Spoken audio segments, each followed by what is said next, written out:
If you've ever felt your chest tighten on Sunday night, like the weekend is a shore you're slipping from and Monday is a dark sea pulling you under, stay with me. If your mind starts doing that countdown, 3 hours left, 2, 1, and your thoughts turn into a swarm of what-ifs, you're not strange, you're not weak, you're hearing a message. There's a deep intelligence in that dread.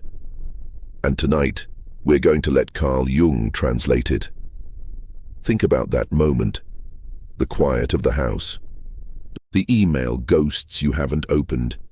The way the clock seems to speed up the more you stare at it. You make tea. You avoid the couch where your laptop sits like a predator. You tell yourself to be reasonable. But something in you refuses to be managed. It's like there's a small rebel living behind your ribs, shaking its head. Jung would say, your persona, the mask you wear for the world, tightens on Sunday night. The work identity, the competent one, the careful one, the reliable one. Useful, yes, but not the whole of you. And the self, the deep center of your being, sends up a signal. The signal often sounds like anxiety. It's inconvenient, it's loud, and it does not care about your calendar. You might think, I just don't want to go to work. But Jung would ask a deeper question. Which part of you doesn't want to go? Is it the child who never had a say? The artist you keep promising later? The trickster who wants to disrupt routines that have become cages? On Sunday night, the house goes still enough for those voices to be heard. That stillness is not an enemy. It's a doorway. Let's walk through it together, gently. First, the daily experience. The hour gets late. Your chest goes tight. Thoughts start racing. Did I forget that thing? Am I behind already? Will I be found out? You try to be rational, but your body doesn't care about rational. You feel powerless, like the future is a wave about to crash, and you're standing knee-deep, bracing. Jung's explanation. The psyche resists coercion. When life becomes a string of obedient days, something in you will refuse. A complex forms around duty, old feelings, old fears, maybe from school or family, bundled with the authority of Monday. Sunday night becomes a stage where the complex performs. That performance looks like dread. It's not just about tasks, it's about meaning. The unlived life, what Jung called the life that could have been, stirs in the dark. Practical application. Before you troubleshoot with to-do lists, acknowledge the actor on stage. Step away from screens for 10 minutes. Dim the light. Put a hand on your chest, another on your abdomen, and say quietly, I hear you. You're allowed to speak. Then write 2 columns. In the first, what Monday demands. In the second, what part of me resists and why. Don't fix. Just name. Naming dissolves confusion like salt in water. Now another scene you might know too well. The exam dream. It hits around this time. You're back in school. You forgot the class all semester. The test starts and your pen won't work. You wake up sweating like you've committed a crime against time. Jung's take is simple, profound. The exam dream is the archetype of judgment. Something in you feels graded, sized, measured, weighed. The psyche casts a teacher because school was your first theater of worth. The dread isn't about paper and pens. It's about the story that your value is conditional, issued by an authority outside your soul. Practical application. Try Jung's active imagination. Sit in a chair, close your eyes, and picture that exam room.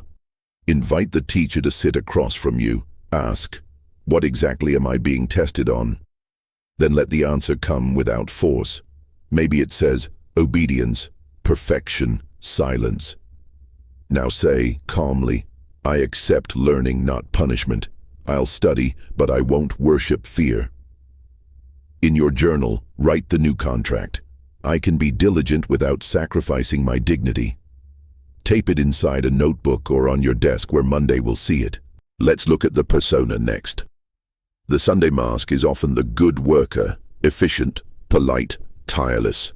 This mask keeps your life running and earns its praise. But Jung warns, identification with the persona makes your soul starve. The persona drinks applause, the self drinks meaning. On Sunday night, applause is quiet, meaning is loud. The shadow, everything you had to push down to be that good worker, shows up. It looks like laziness, defiance, boredom. But laziness can be the soul's word for depleted. Defiance can be the soul's word for boundaries never learned. Boredom can be the soul's word for the wrong path, or the right path walked without play. Practical application. Give the shadow a legal window. Schedule a sacred useless hour on Sunday afternoon. No productivity, no improvement. Just something beautifully pointless. Doodle, stare at the sky, improvise on a cheap keyboard, bake something lopsided, repot a plant, take a very slow walk. This isn't a reward, it's nutrition. When your shadow is fed, it doesn't need to slam the doors at 10 p.m. Another layer, the unlived life. The Sunday fear isn't always about what Monday is. Sometimes it's about what Monday is not. The creator in you, the wanderer, the teacher, the healer, the builder, archetypal energies wait at the edge of your week like travelers uninvited to the bus. They won't force themselves in. They will, however, make noise. Jung would ask you to make a tiny pact with the unlived. Practical application. Choose a 15-minute Monday morning smuggle. Before email, before opening the gate to other people's worlds, give a quarter hour to the archetype that's starving. Sketch. Read 3 pages of a difficult, delicious book. Learn 2 chords. Write 10 lines. Step outside and feel the air with your whole face. 15 minutes is not trivial. It's a key. It tells your psyche, I haven't forgotten you. Dread eases when the soul is seen. Now the body, not as an afterthought. On Sunday night, your nervous system often tips into fight or flight. Your mind thinks it can talk you down. It can't, at least not alone. This is the realm of breath, posture, sensory anchors. Practical application. Try this simple pattern. Inhale through the nose for 4. Hold for 2. Exhale through the mouth for 6. Repeat 5 times. Feel your feet. Press your heels into the floor, slow and steady, until you sense the impulse in your calves. Then release. Put something cold on the back of your neck for 30 seconds. A washcloth, a metal spoon. These are signals. They say, danger has passed. Pair this with a sentence you trust, spoken softly. There is time. I will choose one thing at a time. Mid-roll pause. A real question for you. When your Sunday night dread speaks, what does it say? Is it warning, protest, grief, a wish? Tell me in the comments. I read them, and your words may help someone else feel less alone.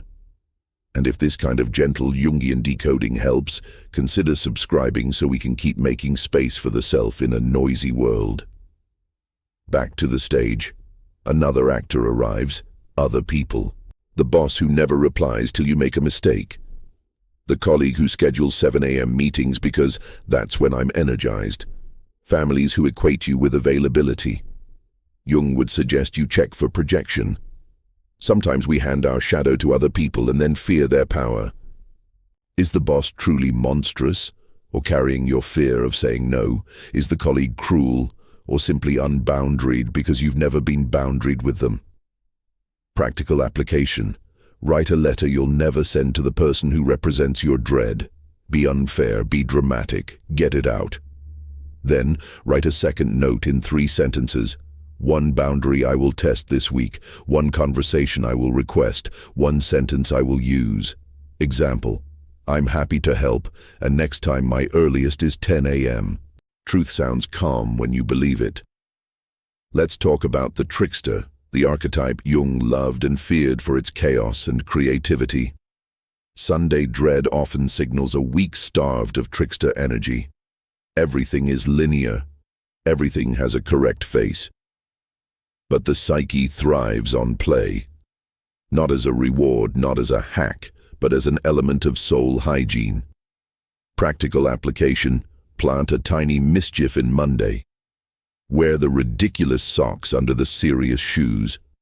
Replace your desktop background with a photo of a place that makes your lungs widen. Put a sticker on your water bottle that only you understand. Start your day with a piece of music that carries your spine like a river. Play is defiance without violence. It tells your system, I'm still here. Now, the deeper spiritual pattern. Ancient cultures guarded the boundary between sacred and ordinary time. Sunday is the modern residue of that holy paradox, a day that holds both rest and preparation. But in our age, sacred time is crowded out by the endless flat brightness of screens and tasks. Jung would say, the soul needs ritual, not as superstition, but as orientation. Practical application: make a Sunday night altar, not a dramatic one, a personal one. A small candle, a stone from a place that steadied you, a photo that makes you remember why you bother. 5 minutes. Light the candle. Put your hand on the object. Whisper, I offer this week back to what made me. Then ask one question inwardly. What is the one thing that matters most for the next 2 days? Not 5. 1. Write it on a card. Keep it where your eyes meet morning. Let's come back to fear. If you listen closely, what is the signature of your dread? Fear of being seen as not enough? Fear of being trapped by the wrong life? Fear of disappearing into the needs of others? Jung would invite you to let fear name itself fully. Things lose power when they have a name. Monsters shrink when you can say, you are the fear of abandonment pretending to be an email. Practical application: choose a guiding sentence for the week that meets your fear like a friend. If the fear is failure, I can be imperfect and still be trusted. If the fear is entrapment, I can keep a door open for myself. If the fear is invisibility, I can ask to be seen without apology. Write it in the Notes app, but also write it by hand. The body remembers ink. There's a hard truth here too. Sometimes Sunday dread doesn't lift because it's doing its job. It's your inner compass saying, this path is wrong for me. Jung doesn't promise comfort. He promises truth. If every week feels like a small death, your self is calling for redesign. Not a dramatic explosion. A sequence of faithful steps. Practical application: a gentle redesign plan. For 4 Sundays, do this. Sit down for 20 minutes with a What Do I Trade page. On the left, what I trade away for this path: sleep, energy, joy, health, relationships, creativity. On the right, what I gain: security, status, learning, community, impact. Then ask, where can I make a micro trade in the other direction this month? 1 class, 1 application, 1 conversation with someone doing the life that calls you. The unlived life doesn't demand a leap. It asks for a bridge. Jung said, the privilege of a lifetime is to become who you truly are. Sunday dread is the opposite of privilege. It feels like pressure. But paradoxically, it is one of the ways the self protects you. If you felt nothing, you could sleepwalk for decades. Dread wakes you with a cold hand on the shoulder. It says, pay attention. Something precious wants in. So here's a Sunday ritual to try tonight, from top to bottom, simple as a doorway. Pause. Breathe 4, 2, 6, 5 times. Put your phone in another room for 15 minutes. Light a small candle. Ask the exam teacher what you're being judged for and rewrite the test. Feed your shadow with one useless, lovely thing. Pick a 15-minute Monday smuggle for your unlived life. Choose 1 boundary sentence. Set out your clothes with a hidden joke in them. Write 1 guiding sentence on a card for your desk. Then blow out the candle with a whisper, I can be faithful to myself this week. What you're doing isn't productivity, it's orientation. You are making a map. Not the map your calendar wants, but the one your soul can walk without panic. And if the dread returns, because it often does, don't shame yourself. Don't call it failure. Jung would tell you, psyche moves in spirals. We meet the same doorway many times, each round a little less blind, a little more willing. Let Sunday be that sacred spiral. Let it turn you toward yourself. Here's the last image I want to leave you with. Imagine your life as a shoreline. Monday is the tide coming in. Sunday night is the moment when the water touches your toes and your body decides whether to brace or to breathe. Bracing makes you small. Breathing makes you buoyant. You can float through most tides if you trust your lungs, your rituals, your boundaries, your play. That's oxygen. So when the hours thin and the clock speeds and the house quiets, ask, what is the one true thing I can do right now that aligns me? Then do it without drama, without borrowed urgency, without apologizing to the ghost of your exam teacher. There is time. There is always time for one true thing. And then, sleep. Not because Monday demands a soldier, but because you are a whole person, and wholeness is what the week really needs.